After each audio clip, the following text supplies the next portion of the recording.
अशोक चव्हाण साहेब ज्यावेळेस मुख्यमंत्री होते त्यावेळेस राणे साहेबांनी ज्या पद्धतीची टीका अशोक चव्हाण साहेबांवर केली होती ती इतकी भयानक होती, इतकी जिव्हारी लागणार होती, पण त्याच्यावर चव्हाण साहेब चकार शब्द. राजकारणामध्ये कुणीच कुणाचा शेवटचा आणि शेवटपर्यंत हा मित्र सुद्धा नसतो आणि शत्रू सुद्धा नसतो. कधी कोण कुणासोबत सेटलमेंट करेल आणि कधी कोण कुणाच्या मांडीवर बसेल राजकारणात तुम्हाला अजिबात कळणार नाही. सप्रेम जय जो संघाच्या पंखावर बसून माननीय अशोक चव्हाण साहेबांनी आता RSSच्या विचारधारेमध्ये प्रवेश केलाय.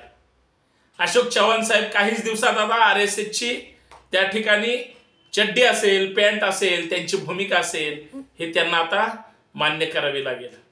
म्हणजे आयुष्यभर ज्यांनी RSSच्या विचारधारेला विरोध केला तो माणूस फक्त ईडीच्या आशीर्वादामुळं, CBIच्या आशीर्वादामुळं, त्याला तुम्ही भीती पण म्हणू शकता, त्यांनी भाजपमध्ये प्रवेश केला. भगदाड पाडलं काँग्रेसला. काँग्रेस संपणार आहे का?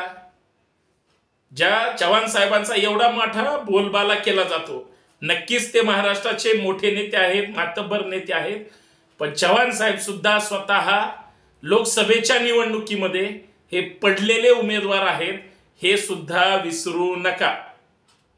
अशी काय ताकद आहे त्यांची? तर त्यांची ताकद ही मतदारांनी दाखवलेली आहे. पण दुसराचा नेता फोडणं हे भाजपचं ज्या पद्धतीचं कौशल्य आहे त्याच्यामध्ये कदाचित ते यशस्वी झाले असं म्हणायला हरकत नाही. आणि हे सगळी राजकारणाची चालू घडामोड हे तुम्ही पाहताय. घाणेरड्या राजकारणाला ज्या पद्धतीनं भाजपमध्ये स्थान दिलं जातं आणि कुरघोडीचं, सुडाचं आणि एक विकृत राजकारण कशाला म्हणतात, राज्याच्या आणि देशाच्या सध्या राजव्यवस्थेमध्ये हे तुम्ही उघड्या डोळ्यांनी पाहताय. एवढं मात्र नक्की, राजकारणामध्ये कुणीच कुणाचा शेवटचा आणि शेवटपर्यंत हा मित्र सुद्धा नसतो आणि शत्रू सुद्धा नसतो. कधी कोण कुणासोबत सेटलमेंट करेल आणि कधी कोण कुणाच्या मांडीवर बसेल राजकारणात तुम्हाला अजिबात कळणार नाही.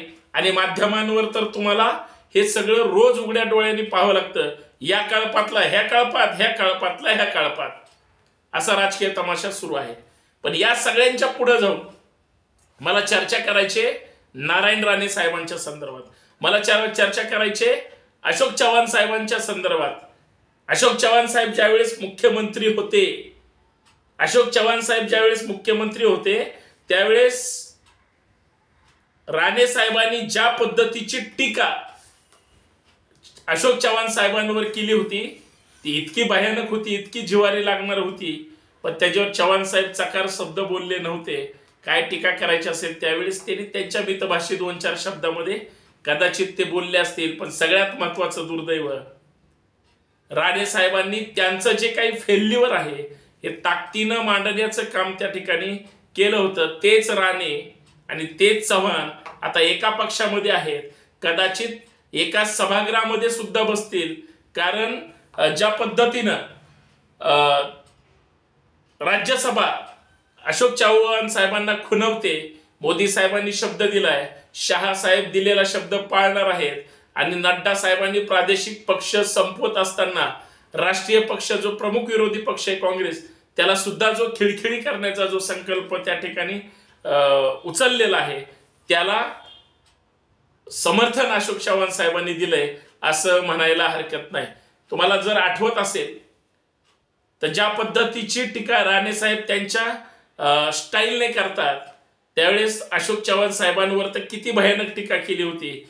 मग आता या दोघांचं कसं काय यांच्या पक्षामध्ये जुळणार, जमणार, किंवा वेगळे वेगळे गट असतात तसं ह्यांचा एक वेगळा बाहेरचा गट असू शकतो का, हा सुद्धा पाहण्याचा विषय आहे. महाराष्ट्राच्या राजकारणामध्ये दिल्लीकरांनी किंवा देशातल्या केंद्रीय नेतृत्वाने ज्या पद्धतीचा राजकीय हैदोस घातलाय की चांगलं आणि राज्याच्या हिताचं चर्चाच नाही करायची, हुज द्यायचं नाही, तर रोज तोडफोडीचं राजकारण करायचं. आणि जे जे स्वार्थी नेते आहेत स्वार्थासाठी बरोबर या लोकांच्या कळपामध्ये ते समाविष्ट होत आहेत, ते सहभागी होत आहेत आणि ते त्यांच्या हिताची भूमिका घेणार आहेत. याच्यापेक्षा दुसरं दुर्दैव कुठलंही असू शकत नाही. अशोक चव्हाण साहेब, तुम्ही कार्यकर्त्यांचा विश्वासघात केला असेल, पण तरीही लोक पण असे, एखाद्याने वाईट केलं तरी समर्थन करतात आणि चांगलं केलं तरीही समर्थन करत राहतात. कारण लोक स्वार्थासाठी जवळ येतात, स्वार्थासाठी समर्थन करतात असं प्रत्येक नेत्याला वाटतं, माहीत आहे आणि हेच निर्विवाद सत्य असेल. पण सगळ्यात महत्वाची गोष्ट, राज्याच्या राजकारणामध्ये जे घडू नये ते घडलं. मला फक्त कमळाबाईच्या त्या ठिकाणी बागेमध्ये अशोकाचं झाड आता जे काही निर्माण झालंय, कमळाच्या त्या बागेमध्ये आता अचानक पाण्यामध्येच अशोकाचं झाड त्या ठिकाणी फुललंय, वाढलंय किंवा ते आता त्याचं रोपटं रोवण्याचा प्रयत्न झालाय. हे पाहून फार डेंजर आहे. आणि सगळ्यात महत्वाचं, भ्रष्टाचारापेक्षा भाजप बरा. कारण भ्रष्टाचाराच्या संकटापासून वाचायचं असेल तर तुम्हाला भाजपची साथ द्यावा लागते, हे निर्विवाद सत्य आहे. भाजप का ग्रेट आहे? भ्रष्टाचार केला होता तो लपवायचा असेल तर भाजपमध्ये प्रवेश करा. Modi washing powder, Fadnavis washing powder इतकी ग्रेट आहे की ह्या सगळ्यांना अत्यंत स्वच्छ करून परत कामाला लावते. म्हणजे हे महाराष्ट्राचा इतिहास आहे. आणि राजकारण सध्या इतकं विचित्र पद्धतीचं झालंय, ज्या राज्यामध्ये विचारावर राजकारण चालत नाही तर ज्या राज्यामध्ये घाणेरड्या कृतीवर राजकारण चालतं ते सध्या महाराष्ट्र आहे असंही म्हणायला हरकत नाही. आणि ही वास्तव परिस्थिती आहे. याच सरंजाम नेत्यांनी महाराष्ट्राच्या वाटेला आणली. सगळे प्रस्थापित नेते जे जे भाजपमध्ये जातात, घराणेशाहीमध्ये वाढलेले, प्रस्थापित राजकीय इच्छाशक्ती बाळगून असलेले आणि प्रस्थापित घराण्यामध्ये जे जे नेते मोठे झाले ते आता त्याच पद्धतीनं वागण्याचा प्रयत्न होत आहे. हे वेगळं सांगायची गरज नाही आणि वेगळं बोलायची सुद्धा गरज नाही. फक्त आता बोलायची चोरी अशा पद्धतीची झाली आहे की घाणेरडं राजकारण करणाऱ्याला आता सुगीचे दिवस आलेत. घाणेरडं राजकारण ठेवून भूमिका मांडणाऱ्यांना सुगीचे दिवस आलेत. प्रस्थापित राजकारण हे बाजूला सरकवण्यासाठी हे म्हणजे असंघटित राजकीय नेते जे आहेत, जे सरंजाम आहेत, ते आता स्वार्थासाठी वेगळ्या वेगळ्या पक्षात विचारधारेमध्ये जात असताना दिसत आहेत. याच्यापेक्षा दुसरं दुर्दैव काही नसेल. बघा, काँग्रेस विचारधारेमध्ये आयुष्य घालवलेला माणूस एका क्षणात विचार सोडू शकतो. काँग्रेसमध्ये जगलेला माणूस, 2 वेळेस मुख्यमंत्री राहिलेला माणूस आणि स्वतःच्या घरात 3 वेळेस मुख्यमंत्री पद राहिलेला माणूस जर विचाराची म्हणजे उंची ठेवत नसेल, विचारांशी गद्दारी करत असेल तर स्वार्थ कशात आहे? स्वार्थ पक्षात आहे, स्वार्थ पक्ष फोडण्यात आहे का स्वार्थ बंडखोरीमध्ये आहे? हे सगळं शोधण्याची गरज आहे.